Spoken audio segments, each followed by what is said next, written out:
যাজ্ঞসেনীর খুলছে শাড়ি, টানছে ধরে দুঃশাসন। দায় ছিল যার গর্জে ওঠার, নিচু মাথায় সে 5 জন। দুর্যোধনের নগ্ন উরু ইঙ্গিতে তার ধর্ষকাম, হস্তিনাপুর দেখছে বসে ধ্বস্ত হতে তার সুনাম। অন্ধ রাজা সিংহাসনে, আর্ত চেঁচান বৌমা তার, নিজের দলের নির্যাতনে সব রাজা হন নির্বিকার।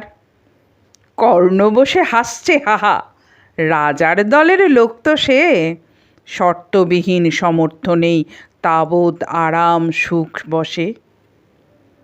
ভীষ্ম দ্রোণ কৃপ নীরব, সরকারি লোক হাজার হোক, রাজার কথাই তোমার কথা, তুমি যখন রাজার লোক। খল শকুনি দেখছে সবই, বস্তুত সে ধ্বংস চায়, ঘরের মাটি লাল হয়ে যাক দেশ বিভাগের যন্ত্রণায়। সুশীল সবাই ঘটছে যখন রাজ অপরাধ জঘন্য, ঠিক তখনই তার বিরোধে চেঁচিয়ে ওঠেন বিকর্ণ। বিকর্ণ নন কেউ কেটা লোক, 100 ভাইয়ের একজনা, তেমন করে এর আগে কেউ তার কথাটাই জানত না। যৌতুকগৃহে কারেনিরা, অন্তত তা নেই লেখা। ভীমকে যখন বিষ খাওয়ালো, তখনও তার নেই দেখা। কিন্তু যখন প্রকাশ্যতেই কাটছে নারীর আব্রুকেও, স্তব্ধ জিভের চুপ সাগরে বিকর্ণ হন একলাটেও।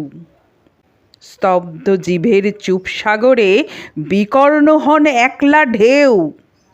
চেঁচিয়ে ওঠেন রাজার কুমার যুবরাজের বিরুদ্ধেই, মহাবলী পাণ্ডবেরও তখন গলায় সে সুর নেই।